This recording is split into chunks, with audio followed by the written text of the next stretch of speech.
बोलिए सदगुरुदेव की जय। सदगुरु कबीर साहेब की जय। संत समाज की जय। भक्त समाज की जय। आओ नीचे आ लो। हाथ ऊंचा कर जय बोलो। वरसाद जती रह्यो छे ने खुशी में बराबर नहीं। अने हाथ ऊंचा कर जय बोलशो तो आवे नहीं हो बराबर नहीं। आपणे बधाने भय हती भय जती रह्यो। बोलो सदगुरुदेव की जय। पार नहीं गया। खूब खूब धन्यवाद।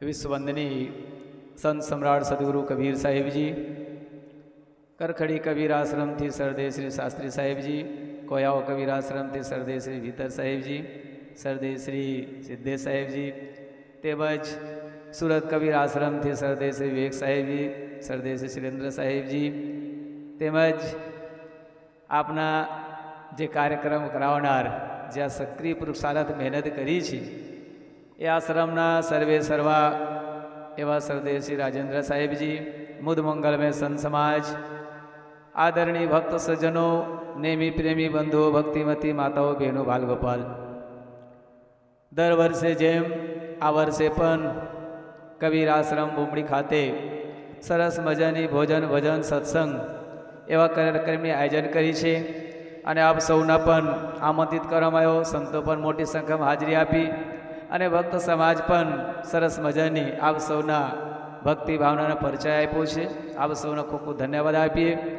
મારા અગાઉ સાહેબો બહુ સુંદર સરસ મજાની વાત કરી, સત્સંગ કરી, પણ સાથે સાથે શુભકામના પણ કરતા ગયા છે। આપણે પણ આપ સૌના મારા તરફથી શુભકામના છે, મંગલકામના છે। વરસ સરસ મજાની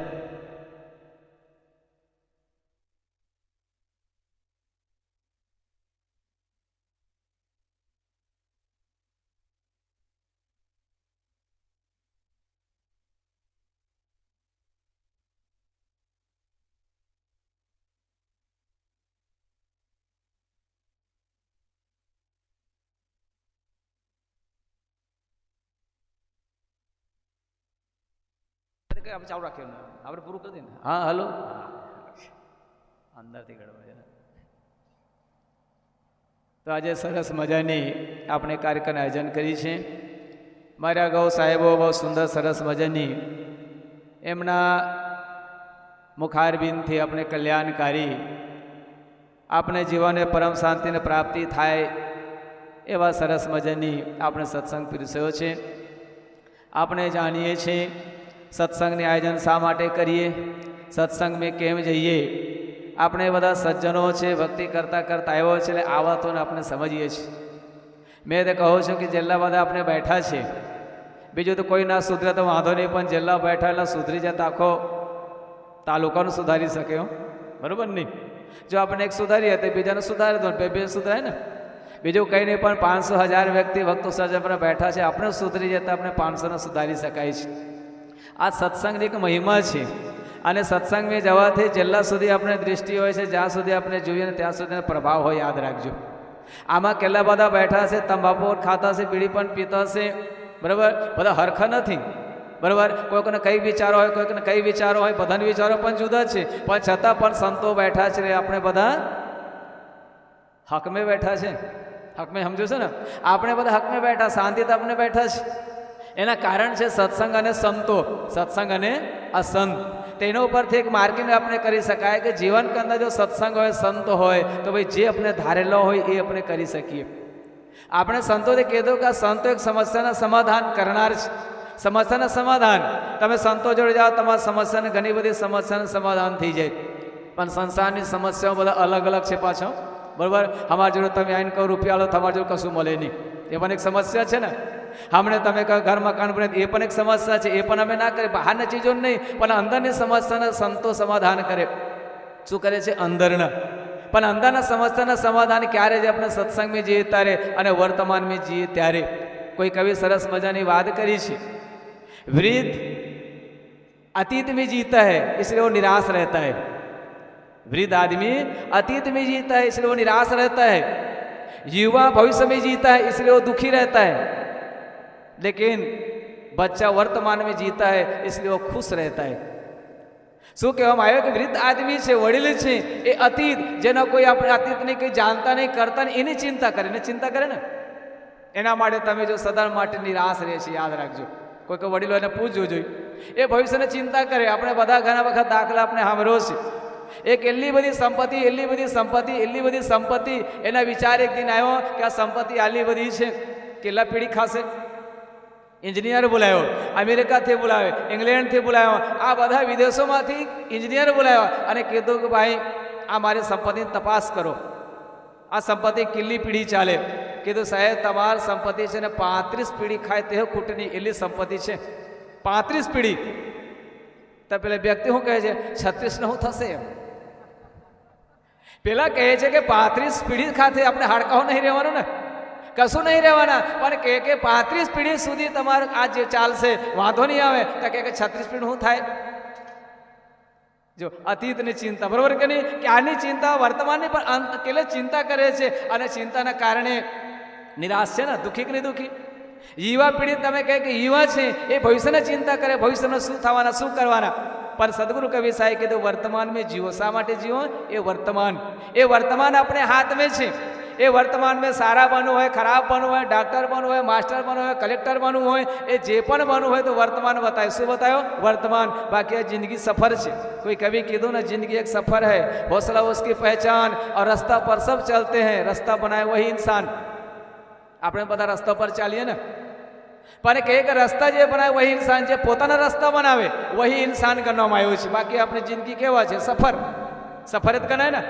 આપણે પણ યાત્રામાં જઈએ છીએ, આપણે પણ સફરમાં છે અને આ યાત્રા ક્યારે પૂરી થાય કોઈની ખબર. તમે અમે બધા ચાલીએ છીએ ને, બરાબર. તમારું પહેલે વિકેટ પડે કે અમારા બાજુ કંઈ નંબર કોઈ ગેરંટી નથી. આ સફર કહેવાય. એ કઈ સ્ટેશન આવે, કોઈને સ્ટેશન આવે કોઈ જ નક્કી નહીં. પણ સાહેબ કે વર્તમાન સમય કે અંદર જે તમને અવસર મળ્યો છે, બરાબર, એના સુધારો. હવે એના સુધારા માટે શું કરવું પડે. આપણે મન, આ આત્મા છે ને આત્મા છે એને સૂર્ય કે સમાન માનવામાં આવ્યો છે અને મન છે કેવા ચંદ્રમા. ચંદ્રમા એ સ્વયં પ્રકાશી નથી. આ ચંદ્રમા સ્વયં પ્રકાશી નથી, પરપ્રકાશી છે. એ સૂર્યના પ્રકાશમાંથી આ ચંદ્રમાનો પ્રકાશ થાય, એના માટે અંદર મેં શીતલતા છે. આત્મા સૂર્ય કે સમાન છે અને મન કેવા ચંદ્रमा કે સમાન. જો આત્મા કે આત્મા કાર્ય કરે એ પ્રકારે જો મન ચાલતો હોય તો ભાઈ એના શાંતિ મળે, સુખ મળે, બધું આનંદની પ્રાપ્તિ થાય. પણ હમ મન મને કરે તબ. બાકી સદગુરુ કવિ સાહેબ કીધું ને, मन को मृतक जान के मत कीजिए विश्वास, और साधु तो साधक तो तब तक भय करे जब तक पिंजर में श्वास. સાહેબ કહે છે મન કો મૃતક જાન કે મત કીજે વિશ્વાસ. આ મન મરી ગયા એમ કહીને આપણે વિશ્વાસ નહીં રાખવું, આને ભરવો નથી. હો, ઘણી વખત લોકો સાપ ન મારે અને સાપ ન માર્યા પછી કંઈક આમ મરી ગયા છોડીને જતા રહે ને, અરે હારો થઈ જતા કેડે જ હોગે, કેડે કે નહીં કેડે. તો સાહેબ કે મન કો મૃતક જાન કે મત કીજે વિશ્વાસ. ઘણી વખત દાખલા આપવામાં આવ્યો છે. આપણે સાધના કરીએ, ધ્યાન કરીએ, ચિંતન મનન કરીએ. હવે એને કદાચ સાપને તમે રૂમમાં બંધ કરો અને રૂમમાં બંધ કરીએ અને રૂમમાંથી આપણે બહાર નીકળીએ ને તો સાપ કેળશે તો ઝેર લાગવાનું અને ચડવાનું ને. પણ સાપના ઝેર જ કાઢી નાખો. પછી આ સાપ છે ને, સાપના ઝેર જ આપણે કાઢી નાખીએ, એના વિકારો તો આપણે કાઢી નાખીએ. પછી તમે રૂમમાં ના બંધ કરો, ભલે પછી ફરે ને ભલે કેળે ને, એને કંઈ ઝેર ચડવાનો મનના મારો નથી. ખાલી અંદર જે વિકારો છે એ ખરાબ ચિંતા છે, ખરાબ સોચ છે, આના સુધારવાનો છે. બાકી મહાપુરુષો કંઈ કીધું નહીં. કાનની માને તો કાપી નાખો એવું કીધું નથી. બરાબર નહીં. આ જીભ્યાની માને તો જીભના ટુકડા કરનાર એવું કીધું નથી. કે એ છે ને સુધારવાની, એને સારી દિશામાં લગાવવાનો, એને સારા ક્ષેત્ર પર લગાવવાનો છે. જો દિશા સારી હશે તો દશા પણ સુધારવાની, અને દિશા સારી ના હોય તો દશા સુધારવાની. બરાબર નહીં. કીધું કે મૂળ આપણે નહીં, મૂળ તહેવાર આવવાનો છે. એ ઝાડ પત્તી તમે યાદ રાખો, ઝાડ છે, પત્તી બદલે, ફળ બદલે, બધું જ બદલે છે, પણ મૂળિયો નહીં બદલતો. અને મૂળિયો બદલવા જાય તબ સાહેબ કહે છે આપણે પણ અસ્તિત્વ જેને કહેવાય, માનવતાનું જે અસ્તિત્વ છે, ભલે દુનિયા તમે બધું બદલો, બરાબર, પણ જે મેન વસ્તુ છે, અસ્તિત્વ છે, એ આપણે બદલવું નહીં. એના આપણે પાકો સિદ્ધાંત આપણે રાખો, જીવન અંદર આપણે સુખી થવાના છે. એના માટે મહાપુરુષો સત્સંગની વાતો કરી. આપણે સત્સંગમાં જઈએ.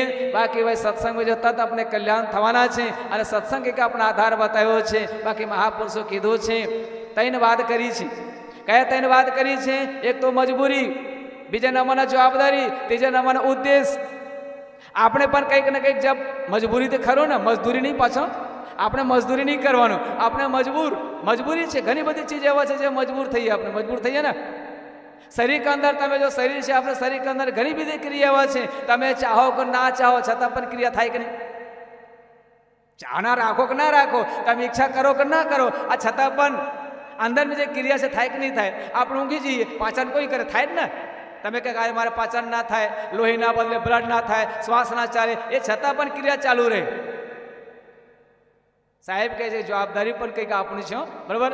આપણે પર બીજાનો ઉપકાર છે, આપણો પર બીજાને સેવા છે, આપણો પર બીજાને દયા છે, આપણે બીજાને પણ ખાઈએ છીએ, એટલે આપણે પણ કંઈક જવાબદારી છે. પણ છેલ્લી વાર કીધું, ખાલી જવાબદારી મેં મજબૂરી મેં નહીં, આપણો ઉદ્દેશ શું છે એની પણ યાદ રાખવાનું. આપણે જે જન્મ લઈને આવ્યા છે એના મુખ્ય ઉદ્દેશ શું છે એના પર આપણે જાણવાનું, અને એના આપણે જાણીએ, એના સમજીએ, ત્યારે તો આપણે રસ્તા ક્લિયર થાય. યાદ રાખજો. બાકી તો ખાવું પીને ઇટિંગ સિટિંગ અને મીટિંગ, બસ સિટિંગ મીટિંગમાં આપણે જીવન પૂરું થઈ જવાના છે, બરાબર. પછી કરવાના શું? આપણે કાર્ય આપણે કરી નહીં શકવાના. એના માટે સદગુરુ કવિ સાહેબ કીધું છે, આ સરસ મજાનો આપણે જીવન મળ્યો છે, બરાબર. ધરતી ફાટે મેઘજલ, કપડાં ફાટે ઢોર, મન ફાટે કે મન ફાટે કે હોતી ના ઠોર ઉલટા થઈ ગયો, બરાબર. સાહેબ કહે ભાઈ ધરતી ફાટે મેઘજલ, આ ધરતી ફાટી જાય તેના મેઘ વરસાદ પડે, અને વરસાદ પડે તારે હરખું કરી આપે, બરાબર નહીં? કપડાં ફાટે ઢોર, આ કપડાં જો ફાટી જાય ને તો દરજીને ત્યાં જે સી આપે, અને તન ફાટી જાય તે ઔષધિ, એના દવા કરો, એના દવા કરવાથી આ શરીર રિપેરિંગ થઈ જાય, સારા થઈ જાય, સ્વસ્થ થઈ જાય. પણ મન ફાટે નહીં ઠોર. સાહેબ કે જો મન ફાટી જાય કોઈ જગ્યા ઠોર મળવાના. લોકો કહે ને ભાઈ મન યાર ફાટી ગયો, બરાબર. દિલ તૂટી ગયો, દિલ કાં છે તૂટી ગયા, પણ છતાં પર કે દિલ તૂટી ગયા, મન ફાટી ગયા. ફાટી કેમ જાય? આપણે મન વિચાર સારા નથી એના માટે. તો આ મન જ્યારે ફાટી જાય તે રિપેરિંગ થાય, સુધારો થાય. કઈ થાય? સત્સંગમાં જવા થાય, સંત મહાત્માના સાનિધ્યમાં થાય. એના માટે મહાપુરુષે સૌ શાસ્ત્રો બધા કીધું છે કે સત્સંગ સંતને બે વાત કરી, અને સદગુરુ કવિ સાહેબ પણ કીધું સંતન કે સંગ લાગે તેરી અચ્છી બની ગઈ ને, કે કોઈને બગડ્યો હે? સંતાન કે સંગ કરી અચ્છી બની ગઈ. આ મહાપુરુષો છે. અને કીધો છે, મેં તો ઘણી વખત સત્સંગ મેં કીધો છે, બરાબર. ભલે ડબ્બા ખાલી હોય વાંધો નહીં, પણ એન્જિન સાથે જોડાઈ રહેજો, બરાબર. ભલે ડબ્બા ખાલી હોય, માલ મસાલા નહીં હોય, કંઈ વાંધો નહીં, પણ એન્જિન સાથે જોડાઈ રહેવાનો. તો દિલ્હી પહોંચાડશે, બોમ્બે પહોંચાડી દેવાનું. પછી છૂટા પડ્યો એટલે પેલો કાટ ખાલો પાટામાં જ બેસી રહેવાના છે. એના કરતાં જોડાઈ રહેવાનો. હવે જે એન્જિન તમને ગમે, આ ઘણી બધી એન્જિન છે, બરાબર ને? આ એન્જિન ઘણી બધી છે, એ જે એન્જિન સારું લાગે તેનો સાથે જોડાઈ રહેવાનું ને ભાઈ. પણ જોડાઈ રહેજો કે આ મનને જોડી રાખવું પડે. અને મન જો છૂટા પડ્યો તારે સદગુરુ કવિ સાહેબ કીધું, ખાલી મન શૈતાન કા ઘર. આ ખાલી મન તમે રાખશો તો શૈતાન મતલબ ભૂત, ખોટા વિચાર કરે, ખોટા ચિંતન કરે, અને આપણે દુઃખી થઈએ. તો વિશેષ ના કહીને સમય હું પણ માન આપું. અને તમે જય બોલાવ્યો તો જો તડકો નીકળ્યો, આ પાવર તો જો તમે, બરાબર નહીં? તો ખૂબ ખૂબ ધન્યવાદ આપીએ. અને અમારે રાજેન્દ્ર સાહેબ પણ ખુશ થઈ ગયા, ચિંતન પડી જતો. એક બાજુ બધા નજર કરતા હતા, સાહેબ વાંધો નથી, હવે 10 મિનિટ બીજો વધારશો તો ચાલશે, બરાબર. કેમ કે અમને પણ પ્રમોશન મળી ને, ખોયલો આ 5 મિનિટ વહીથી, બાકી તમે તો 5 મિનિટ જ નક્કી કરી લો. પણ સારું કહેવાય, સરસ મજાની આયોજન કર્યા છે. અમારા સાહેબ શ્રી રાજેન્દ્ર સાહેબને ખૂબ ખૂબ ધન્યવાદ આપીએ. સાથે એમના મંડળના જે પણ સાથ સહકાર આપ્યો એમને પણ ખૂબ ખૂબ ધન્યવાદ છે. દર વર્ષે આ કાર્યક્રમનું આયોજન કરે છે, અને તન મંદનથી સેવા કરી આ કાર્યક્રમ ઉજવણી કરતા હોય છે. તો આજે સરસ મજાના કાર્યક્રમની ઉજવણી કરી, ખૂબ ખૂબ ધન્યવાદ છે. અને આપ સૌ પણ પ્રેમથી બેઠા સત્સંગ સાંભળ્યો તે બદલ આભાર વ્યક્ત કરી, શુભકામના સાથે, મંગલ કામના સાથે અહીં મારી વાની વિરામ આપું. બોલો સદગુરુદેવ કી જય. સાહેબ.